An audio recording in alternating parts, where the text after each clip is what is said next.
Good evening, everybody. Councilman Reeves is a little under the weather tonight. He may join us, but in the meantime, that means I will be moderating tonight and handling the E911 week of, safety and no accidents that Councilman Reeves is pushing for the next 30 days. And so before the end of the call tonight, I'm going to provide the dates that we have received for the E911 tours, so that if anyone wants to go, they can let us know. We do not have a speaker for the evening. Tonight is really a community discussion on what do you think safety means, and what do we need to do better as far as the city on safety, and as far as individuals as safety. I wanted to start the call of a discussion on, if there is an emergency, how prepared are you as an individual, as a family, as a home? Do you have emergency supplies in your car? Do you have a bottle of water? Do you have a blanket? Do you have booster cables if your car cut off? Are you prepared to tornado alarm or some other kind of alarm? Do you know what to do? If we were in a situation that the city was destroyed, do you know what you were supposed to grab and take with you? I remember when my first job, well, it wasn't my first job, my first week in transferring over to the pharmacy department at Grady was when they had their situation in New Orleans and they brought everybody here, and we had them in the dome, I believe. But the biggest problem we had was people came and they didn't bring their medicine. Nobody thought to grab their medicine when they left. And so we literally had people saying, I take the blue pill, or I take pills for my pressure, or they had no idea what their medicine was. And so that is something in an emergency that you should know. Or do you have it somewhere for your family if something is to happen to you? And 911 asks, what type of medicine do they take, or what medical conditions do they have? Do you have a medical ID bracelet or a medical ID necklace that they know to look for and tell your conditions, that if you are passed out or unconscious, you can't obviously fill out the form and tell them what's going on.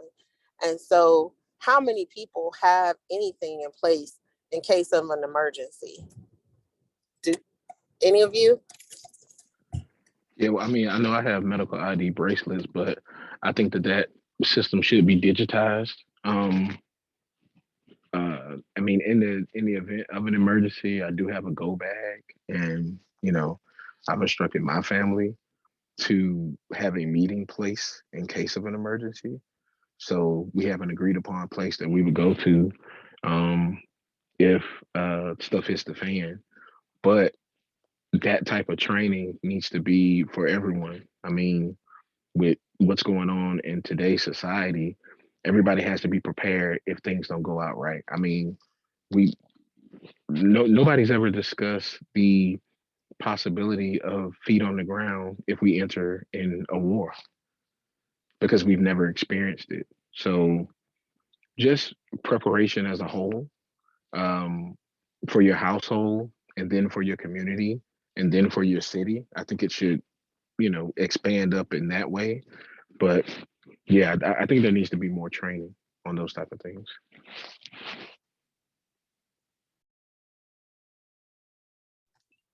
Thank you for joining us, Jane. We're talking about, do we have anything as individuals and families in place in case of emergencies?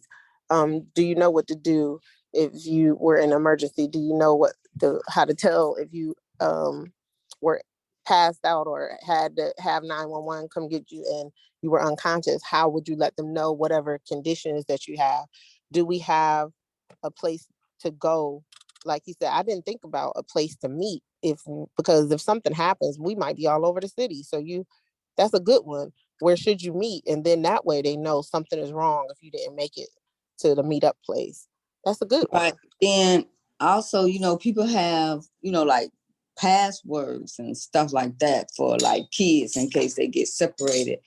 And, like you're saying, you meet all over even all over, not even just the city, it could be, well, yeah, I guess just the city. But yeah. And, like you say, you give your kids passwords too, just so that they'll know that if they get separated from you, that whoever they're with, that they are safe, and because they also have that same password. Now that's the first time I heard that with telling the kids to say a password. Explain that a little more. Yeah. So, okay, for example, you and your children, y'all live in the same household, and if an incident happens, and just say you all get separated, so it's just like when your kids go off to school and you tell them, okay, so and so is to pick you up from school today. It doesn't even matter how old the child is, even if they are high school students. This parent is going to pick you up from school today. So you give them passcodes or passwords so that when that person picks them up with that same password, they know that they are the actual person to pick them up, because how else would they have that password unless you told them? So they'll know it's okay to go with that person because they have the password that you gave them. The children has a password. You have your password that goes with that child. Now that person that you are sending to pick them up, or if you get separated in an emergency, and you always, the child always has a password, no matter what happens. If you just need somebody else to pick them up from school, if you get separated in an emergency, just like you keep a kit in your car, water, blankets, and stuff like that, just in case of an emergency. So, same thing with a password. If you get separated somehow, that child has a password. You say, go pick my child up. Oh, wait a minute. They're going to expect you to have a password, because if you don't, they won't go with you. All right. So it's back to this go bag. What do you think should be in a go bag? Just like you said, those medicines that you take.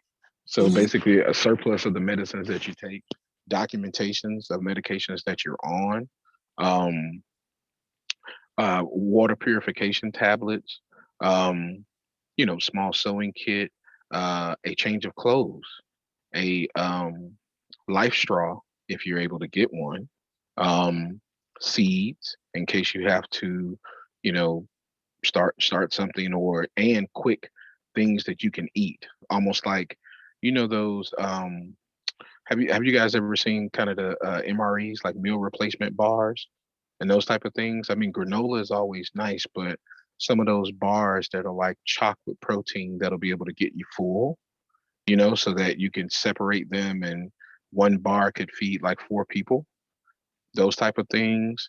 um a spare phone if you can afford it, or old phone that you can set up. I know that with seniors, they provide phones free of charge, so you know those type of things, something where you can communicate. um a small radio, hand radio, or a hand crank radio. I know they sell those for like 19.99.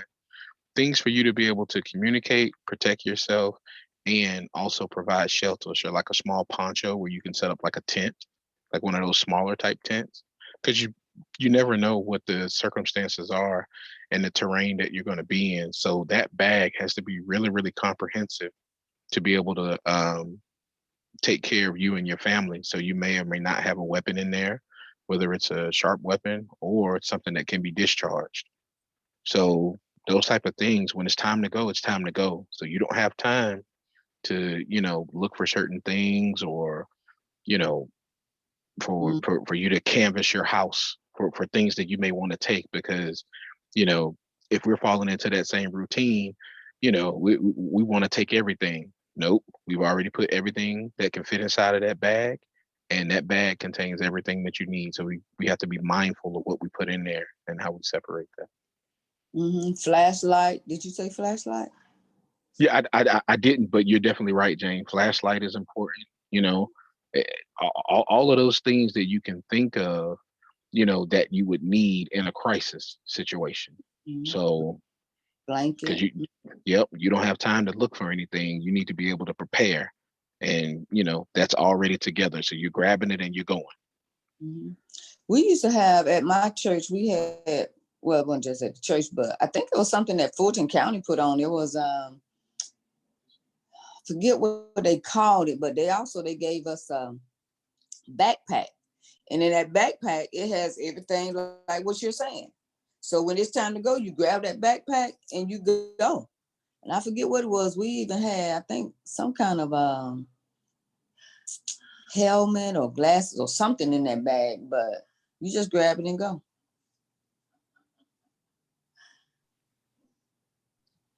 Here's another comment I wanted to add to that emergency. ID. Have you ever thought that maybe you need to scan and email your social security card or photos to your ID, because the ID could get damaged or wet or whatever? And sometimes people lost their homes in New Orleans because they couldn't prove that they owned it, or important documents scanned and emailed to yourself, because maybe you don't have a flash drive on you or something, so it may be a situation that's how you can get to your information. Yep, and also cash, as well as access to a digital card or digital account where you can, you know, if you do have to access money, you can. That's right. Because You mean what they the ATMs go down? right, that's exactly right. And that's what they told us too. Make sure you have cash. And I think at the time they said any of your IDs, like your kids, if you got children, birth certificates, um, um, your it escapes me now, but whatever it is, that when you own your home, so you put all these things on a CD drive, right? Mm-hmm. And and then you put that inside that bag so that you'll have that. What other emergency tips have you learned over the years, or you are not aware of a situation that people may not think that they need to pay attention to, could be a potential emergency or crisis?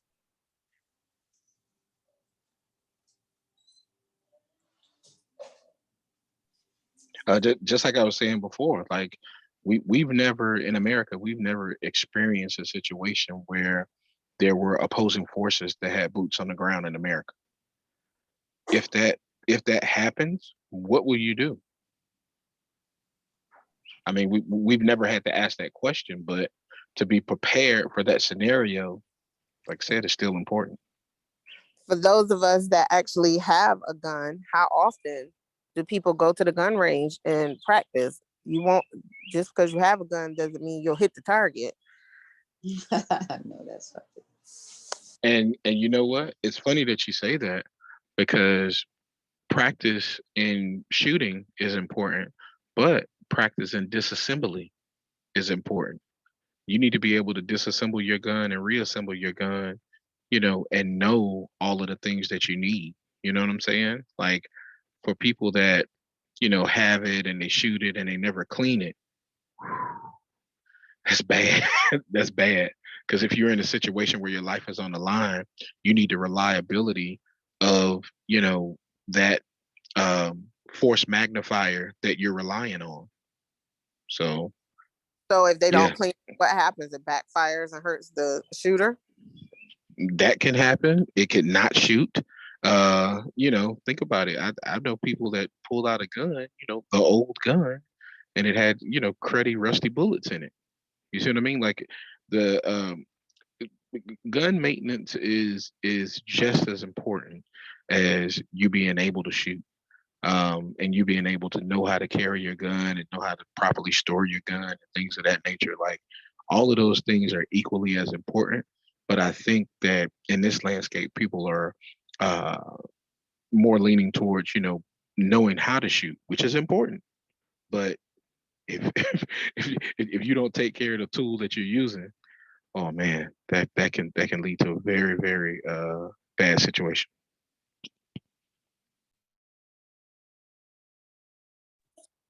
For those who are joining us, we're talking about knowing emergency protocol as far as individual safety or family safety. What things should we have in place for an emergency situation? Does anyone else have any suggestions or comments?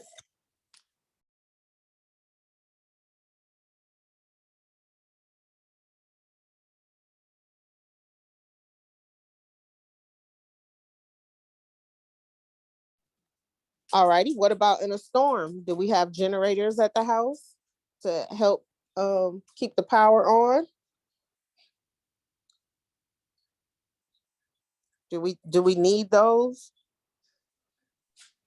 Yes, yes, generators are definitely important. Um, for people to be able to tap into an alternative source of energy. Because if your power is down, think about it. For most people, it's not just, the lights being on and off. Sometimes people aren't able to eat because they haven't sufficiently stored enough food within their pantries. So they're relying on what's in the refrigerator for them to cook. But once you can't rely on your refrigerator anymore because there's no power in the house, what do you do?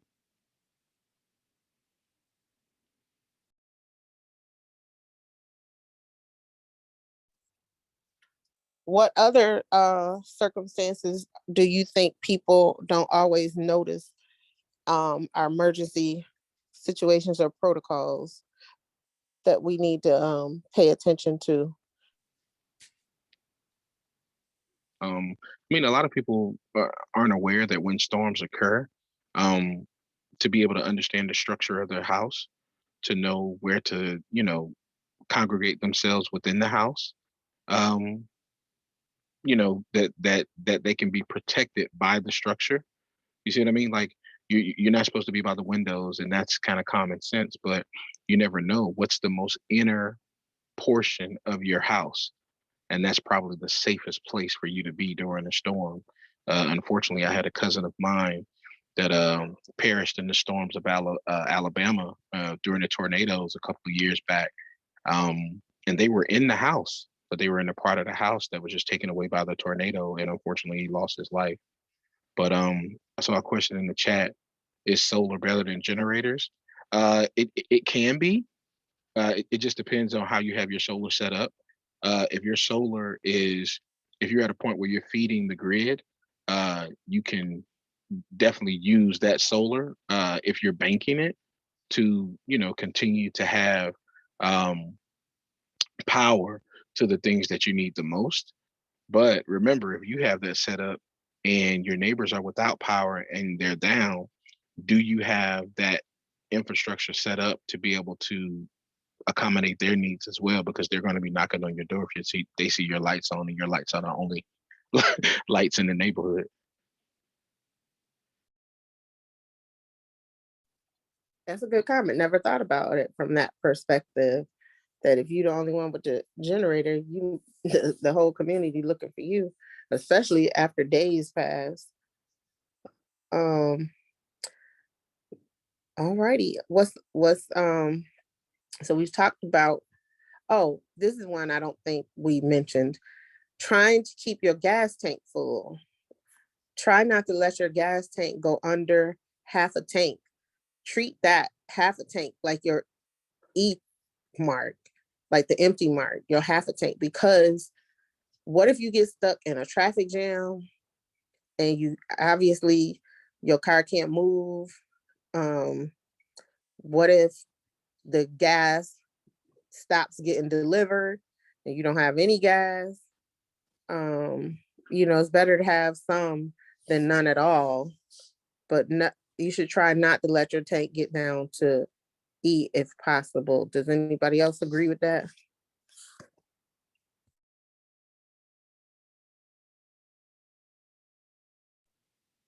Yes, wholeheartedly. Yes, Wholeheartedly. definitely.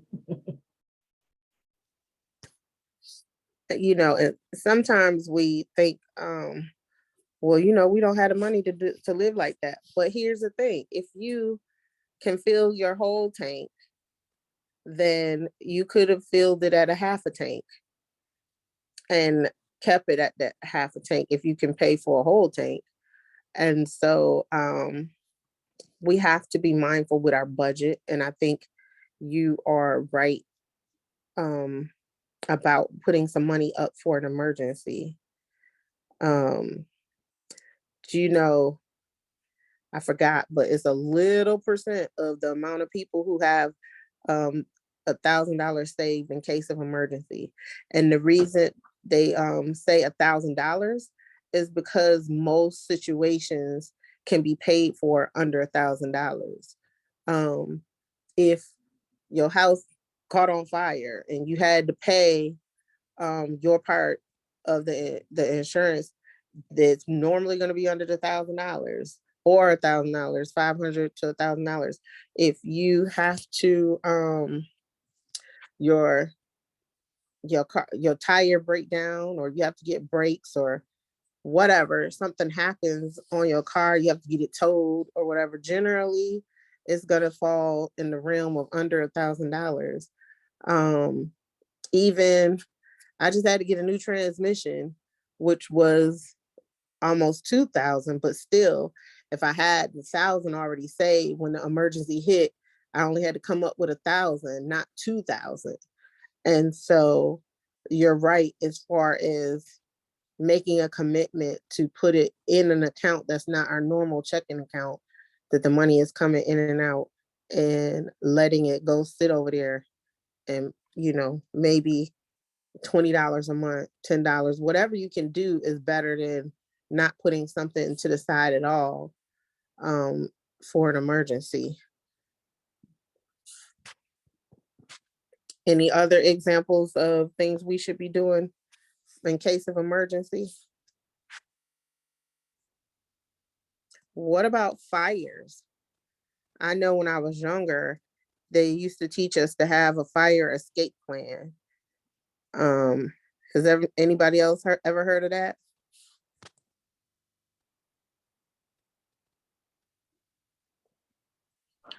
Yep. Yes, you should have a fire safe plan. You should have a safe point to meet. All of that. So I mean, my kids had that. They knew which neighbor to go to and everything if there was an emergency period. So. Oh, I didn't think about the neighbor part either. Where to go in case of emergency, to tell the kids meet you there. Yeah, exactly. So yeah, and that was really what it was. Just they knew which neighbor to go to if we weren't at home or something like that. Okay, I know to go up, call 911, get out the house, and go, 2 or 3 doors up, to Mr. Willie's house and knock on the door. So. Speaking of emergency and neighbors, do we have a neighbor that we can call if it's an emergency? If we fall and need someone to come and help us get up, do we have a neighbor that could get in the house and come and help us? Do they have a key in case of an emergency? Has anyone ever thought about that circumstance? That actually used to be the norm growing up, but I think that's kind of radically changed as we've gotten older. Mr. Herrera, what's your take on that? I know for me, I mean, it used to be like I don't. Number one, I mean, we don't necessarily give keys out, but I mean, we try to make sure we know neighbors, across the street from us, neighbors to the left or right of us, and at least have numbers associated with those folks. So from that standpoint, yes. But I'm like this: if you got to come in my house and the police are fire, do what you got to do, kick the door down, whatever. We'll figure that part out later. Just come do what you got to do. But yes, I mean, I at least know you should know your neighbors to the left or right of you for sure. I mean, that's just from a safety standpoint, you know, I mean, my neighbor to the right of me, she, you know, single, but nevertheless, like I leave out early. Like the other day, like her garage door is open. So I text her, hey, your garage door is open. You know, she's like, oh man, I forgot. My boyfriend forgot to close it or something when he left. And I was like, well, you know, it's 5:30 in the morning, by the way. So, you know, you don't want to, you know, she goes, I appreciate it. And vice versa. You know, she called me like the power goes out. It's like, hey, is the power at your house? What's going on? You know, or my wife or what have you. So yeah, we try to watch out for everyone. So. And then it's the same thing when you go out of town, you know, those out of town notifications, because as we know with social media, people are, you know, clocking your social media to see when you are out of town and looking at the perfect strike. A lot of people don't realize this, that burglars and things of that nature, the last thing they want to do is encounter someone in the home. That's the last thing they want to do. They want to be sneaky. They want to go in there when you're not there and have their burglary be successful without incident. I've had people, you know, try to clock me when I'm leaving out of the house and, you know, try to attack at that point in time. So just, you know, just to be mindful, to have a watchful eye. You know, back in the day growing up, that's when we had a what we call a grandma Gert on the street, like an older lady who would be watching and would let you know if something was wrong. Just like Mr. Farrell said, if your garage door is up, or did you have some? Are you moving out of your house right now? Because somebody has a truck and they're putting stuff in you. They're Well, loading the truck up. no, that's correct. And honestly, you know, he brings up a good point. That's why, you know, I mean, there's nothing wrong with being on social media, but you don't have to tell everybody that you're in Hawaii today. I mean, you can send those pictures. You can put those pictures back on later when you get back in town. Hey man, I just came back from Hawaii. It was a great trip. You know, but like me and my wife, you know, she's probably more savvy with it than me. But you know, we travel, don't put pictures up until kind of after the fact, or don't even, you know, you may not even know necessarily where we're at. And then even, you know, when my kids were younger, my mom used to put their names out there. I'm like, no, don't put their names on the pictures. I don't care that the picture's up, just don't put their names on the picture. You know, and you know, just because I'm looking at it from people are trying to find ways to find you. And I mean, certain things that people should do is just, it's just different, you know. So, you know, I've had several friends that were broken into while they were on vacation, like you just said. And that's because they told everybody, hey man, I'm in Jamaica for the next week. Okay. It doesn't take too much to find out who you are and where you live at. And I can tell you right now, I do this every day. It's all on free websites. I can pretty much find probably your last known address, your telephone number, cell numbers that you've had for the last 20 years, just from a free website, and every address that you've lived in. And if I'm lucky enough, I'll find email addresses associated with it. And I'll probably find one of your relatives out of there somewhere. And you'll be like, how did you know it? Like, and these are just free websites that have no pay whatsoever. And I'll just tell you one. If you type in fastpeoplesearch.com, put your name in there, you'll be like, wait a second, that's my old cell number. I promise you'll find yourself. So you should also check yourself. You know, I try to do a Google search of myself periodically and delete stuff. So.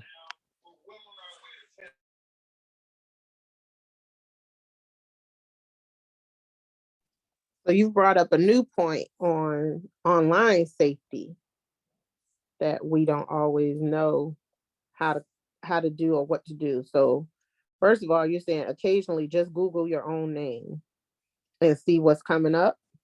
That is correct. Because you'll find, you know, I mean, you may find somebody's using your identity, but, you know, I mean, several years ago, we had an issue and somebody called me and they're like, have you ever lived in North Carolina? I was like, no. I said, my uncle lives in North Carolina. It wasn't, you know, and they were like, well, your uncle's not, you know, he doesn't live in this city. I was like, no, not that particular city. I said, so I know it's not my relative, you know, because I could call my uncle. I know he wouldn't have been doing something crazy, but you know, evidently somebody was trying to, use my identity on something, and I was able to, get it stopped. I mean, I have alerts on my information anyway, but that, they were just calling. They're like, "Mr. Farrell, did you apply for this?" I'm like, "Nope, sure didn't. Don't even know what you're talking about. Never lived in North Carolina, visited, love it, the state, but I said I never lived there." And they're, and then, it's all kinds of things. So you should always just, check periodically, especially if you have like older family members, because that's normally who they go after. But your information is always going to be on a dark web somewhere. I mean, you'll be surprised, So, has anyone ever tried to do that besides Mr. Farrell?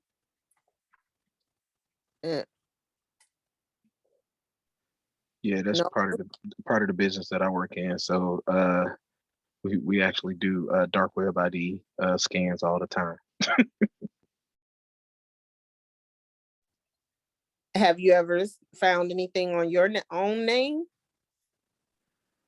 Yeah, and had to scrub it before. Yep.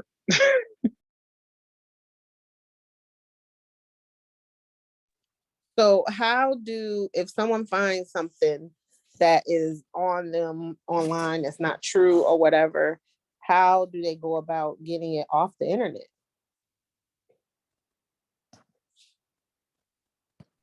There are, yeah, there are different sites that you have to go to. Some of them are paid. Some of those resources are free, but it's just taking a vested interest in your information and what's being available on the network. Yeah. I mean, on the internet. Yeah. And in many cases, like I said, I deal with only the free sites. So a lot of times you can request to have your information removed. I mean, it may take a minute, but it's very similar to if you were ever arrested and your record was expunged. You got to basically send them whatever information or request and say, "Hey, take my information out of here," and they usually do it. But I mean, again, it's, it just may take some time to get it off, but most of the time they will do it. If you say, "Hey, I didn't authorize this," but see, the problem is people are so caught up on social media.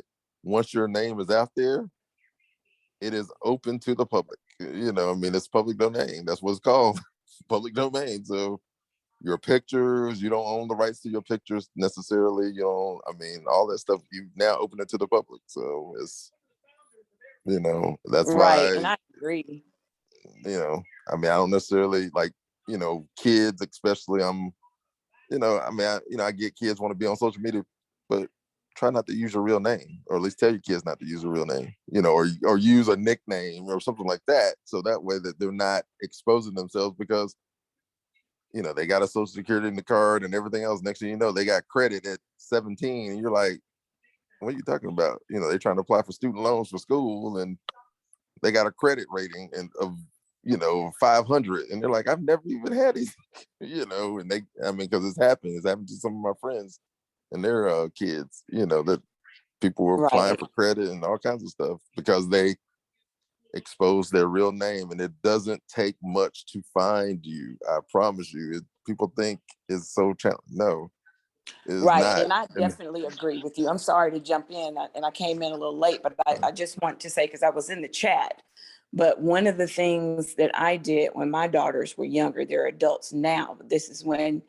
social media and all this stuff was coming along. Of course, I had their passwords, they would change it, but I could still always figure out what their passwords were to just check their social media, see, make sure nothing was out of order and all that.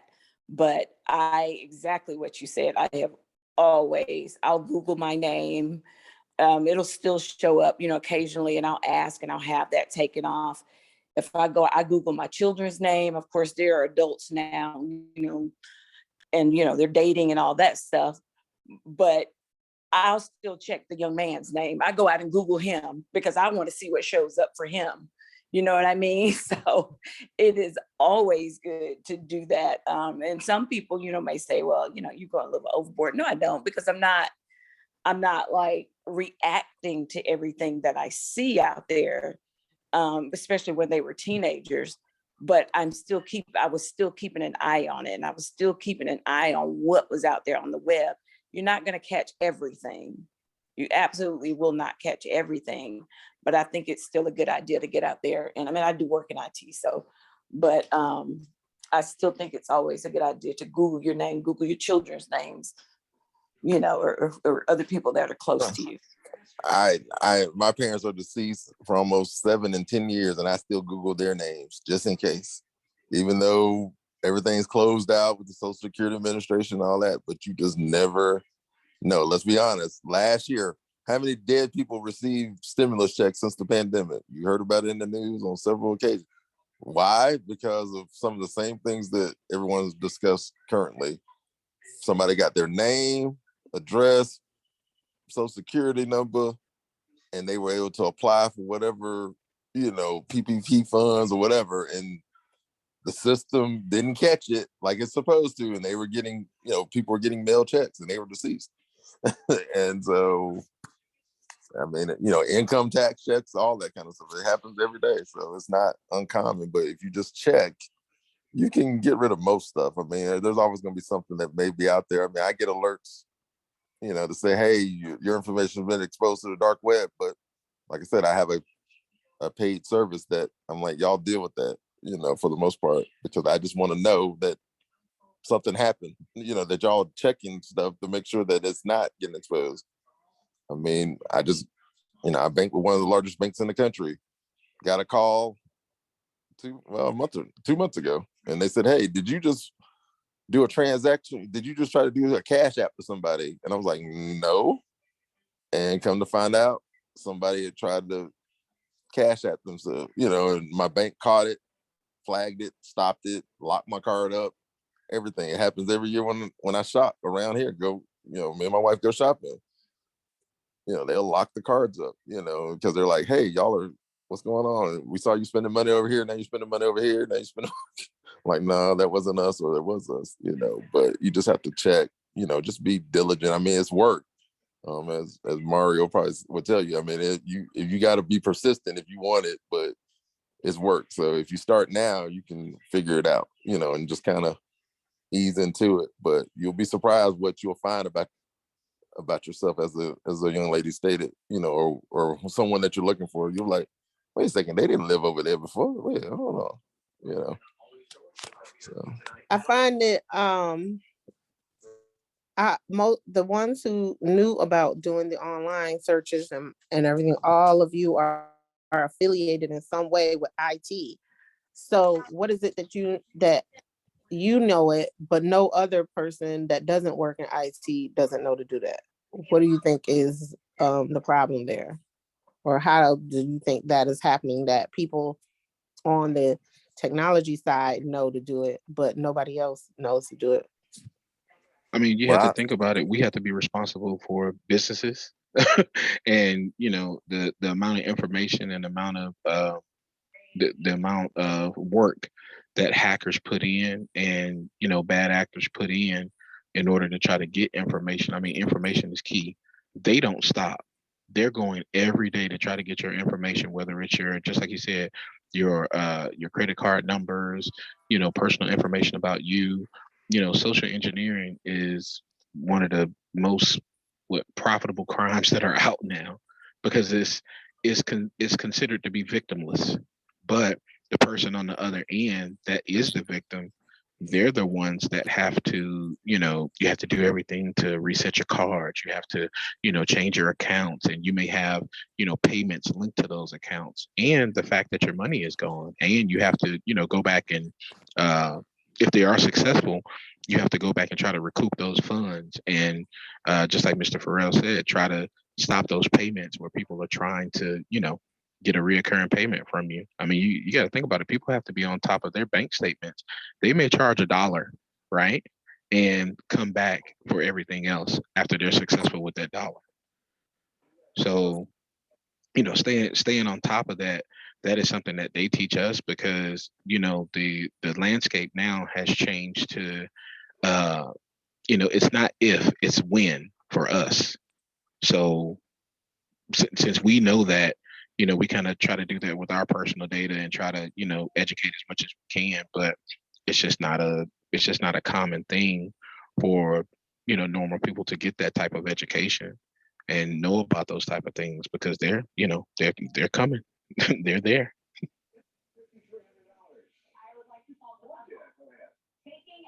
And I would also say to quite a few folks, a lot of, especially if you use their apps, you can opt out a lot of that, or you can, like with your banks, you can turn the alerts on, just to be able to send you alerts for things like that.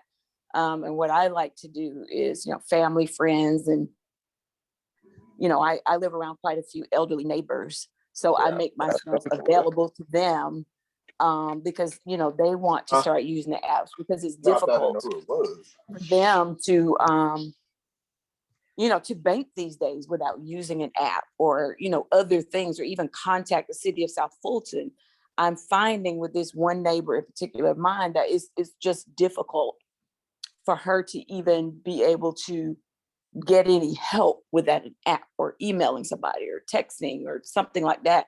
And they just don't know how to do it. And I will say, I am an elderly myself, just not as elderly, but I try to assist the elderlies in my neighborhood or in my family, those that are older than me. And I do have a little bit more knowledge because I do work in IT. So I just try to spread the information like this. I mean, this call right here is very good, and we probably should have a lot of people on this call, and hopefully that it's being recorded and it'll be provided to the public. But there's a lot of information out there like that can be constantly shared. And on my end, that's what I do to try to keep people safe. And I'm not necessarily IT. I mean, I worked in telecommunication years ago, but I'm more, I'm code enforcement. I'm a conspiracy theorist, so as my wife would tell you. So I just believe in protecting as much of myself as I can. I'm a private person in general, so that's kind of how I took it from that approach. I said, well, let me just check and Google myself and see what's there. And then, of course, I found out this and found out that. And I let my family members know, like, hey, did you know this is out here? I mean, you may want to check this, And so I think that's where I come from. And so and I've told my kids that. So, my daughter's kind of opposite, but with my son is he's kind of like, oh, let me make sure my identity looks okay out here to the public, so.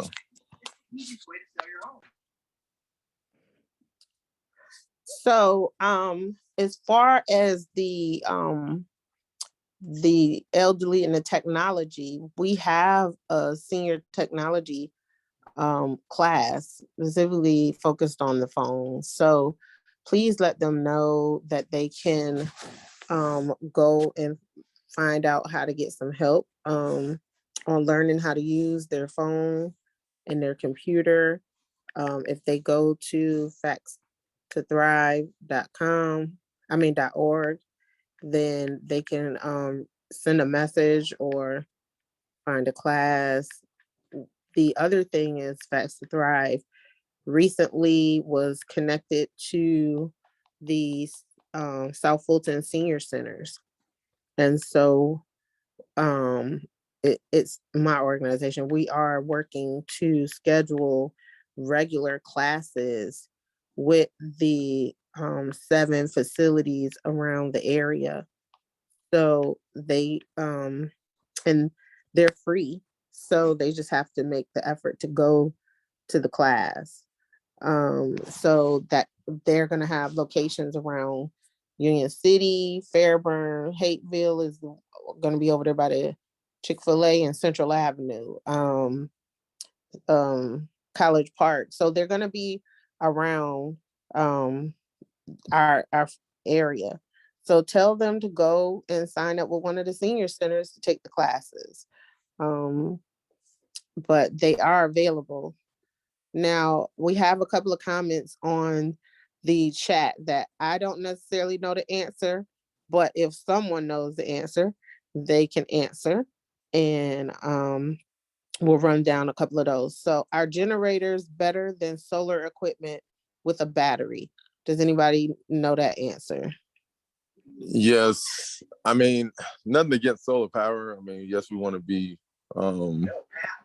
good stewards of the environment and what God has created, or so, whomever you believe in has created. But you should get, if you're gonna get a generator, get a gas generator. I mean, let's be honest. For the most part in Metro Atlanta, natural gas runs everywhere, to every house. So for the most part, solar power, I don't know. And people may want to just check into, these solar panels. I mean, these people are taking out 40, 50, $100,000 loans to get solar panels on their house. And there was a news story, I think last week, or maybe the week before last, on Fox 5. They did an I-team investigation on these solar power companies, and they're, not, I won't say unscrupulous, but just this lack of this correct information, put it that way, misinformation, I guess is the best way.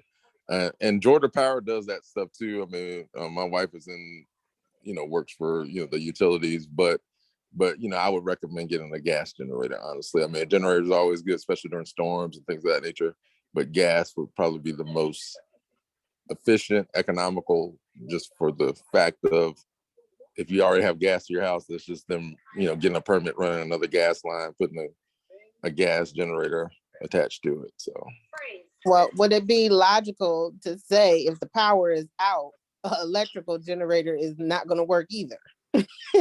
well, the generator, you have some generators that are true gas, like, gasoline gas, but there's also natural gas generators that run just like your gas line. They just, feed off of the gas line that's attached to your house, and the generator is plugged into that, or powered by that natural gas. Gotcha. So yeah, and then of course there's solar power too, but I would always recommend, just having, from a technology standpoint, ideally you want all your stuff to be underground. So that's cable lines, power lines, gas lines, whatever, everything. If it's underground, the likelihood of it being destroyed during a disaster is a little less likely. I mean, because they're usually a foot down or greater. I mean, unless something like a tree pulls it up or something like that, but you should be okay. Does anybody the only have thing can stop that is the only thing that we know right now can stop that is like a Stuxnet type of attack, where hackers attack the actual grid.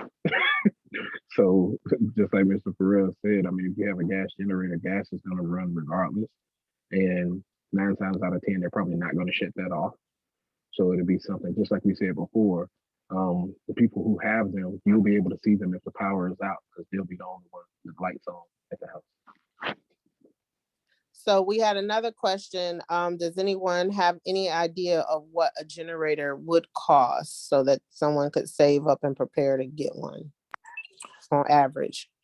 I do not know, but I would say check, with your gas company, whomever your gas provider is, and they can either point you in that direction or definitely, get you to a vendor that can. But you could probably, honestly, just Google natural gas powered generators, and you probably get an idea. I mean, being real, you could probably just Google natural gas powered generators. Yeah, the cheapest cost for those I know Generac is a good company. You're looking at about 5,000 to 7,000 on the low end, and they can go up to like 22 to 25,000. So yeah. Okay. And that's just the cost of the unit. That's not installation. That's just the cost of the unit. I know they had for us people who not rich, what's the next best thing? The next best thing is smaller generators from places like Home Depot. So you're looking at like a couple of $100 up to like, I guess, about 12 or 1,500 for the generators that you can buy off the shelf, off the rack. If you go to Generac, they're going to have to install, and they're going to have consultations with you. If you buy a generator off the rack from Home Depot, you can buy that today and have it sitting in your garage. All righty. Now, people put gas in those gas cans, but gas gets old, doesn't it? Yeah, that is correct. Old and watery. Yeah, so that's what we were saying. It's a difference between gas in a gas can and you're feeding a generator, like from the generators that come from Home Depot. versus what Mr. Farrell said earlier, a generator that's attached to a gas line.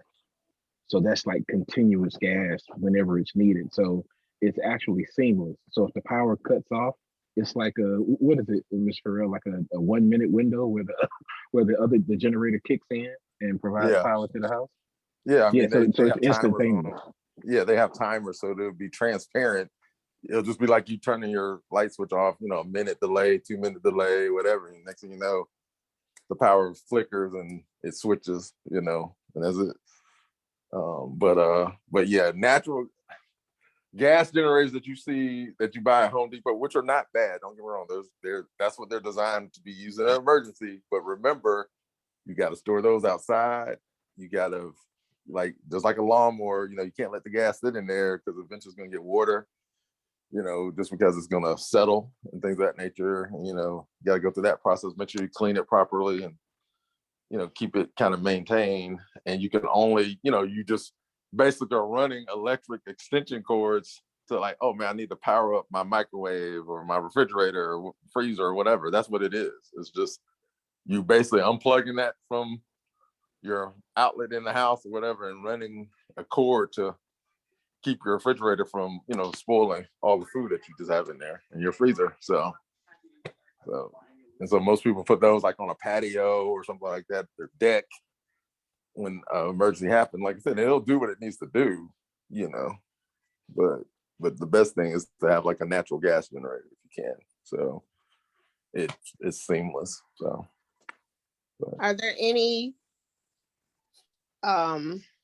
organizations or companies that you think we should ask to come on to talk about any safety issues? Like we had E911 come on. Is there any other organizations that we should probably have come on? Any that y'all would like to hear from? Well, I think we should definitely hear from the police department at some point, at least maybe the some of the watch commanders, or if they have time. I know they're running the shifts currently, because the thing is, what people want to understand is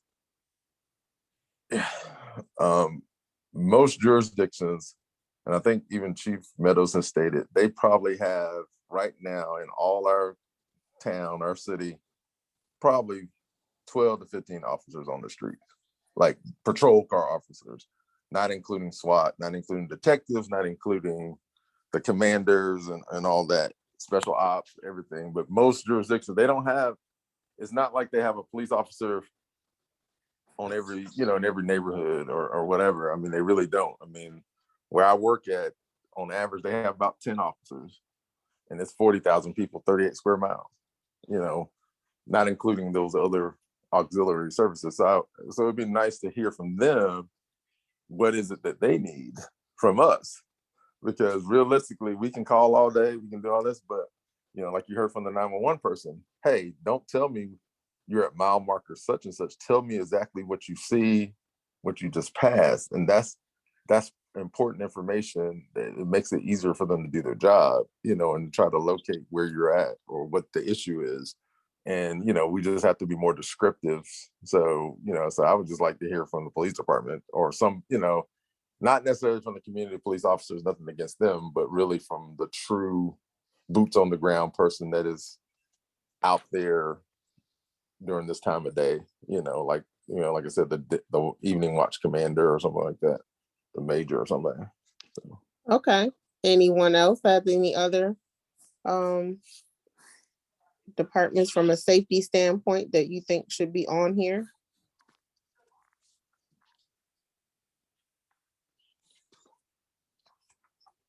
Okay. Well, we will definitely take that into consideration and see if we can get someone to come on, like 911. I forgot to pull up the dates for the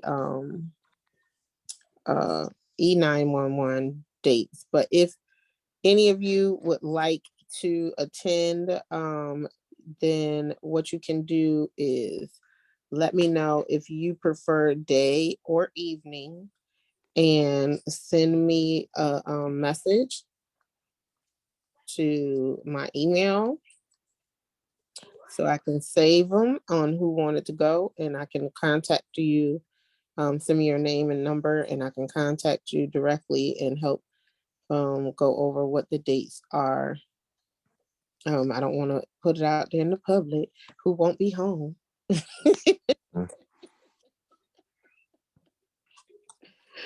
But yes, I'm putting my email in the chat. Uh-oh, I put it in wrong. I'm sorry. Miko.Leverett at cityofsouthfultonga.gov.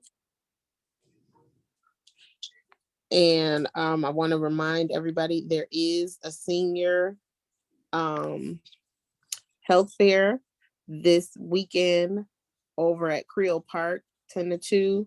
And they're more healthy activity, DJs, lunch, things going on. So tell the seniors to want to get out the house. Then they will also have another one on June 4th, which will be over at Burdette Park. And that one will be more information and training focused. So the one this weekend is going to be more exercise and get out focus. They'll have a DJ and everything. And the following Saturday will be more. Kaiser will be sponsoring that one and bringing in doctors and the chef and nutritionist and talking about different topics. And they'll have the mobile vehicle to take the vitals as well. So I don't know if you want to tell anyone out there around you that those are available. And the Juneteenth city function is also in the process of being planned for the holidays.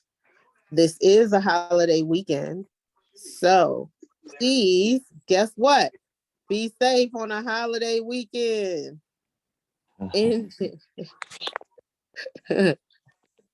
does anybody know what Councilman Reeves wants us to do? No safety, so that you don't have no accidents. And that's what he says every day. He's been saying every day. If you know safety, you don't have to have accidents. And so please, all of you, stay safe. We enjoy hearing from all of you and having your input. So you all have a great evening, and again, enjoy the holiday. Thank you, everyone. Thank you, Tamiko. You're welcome.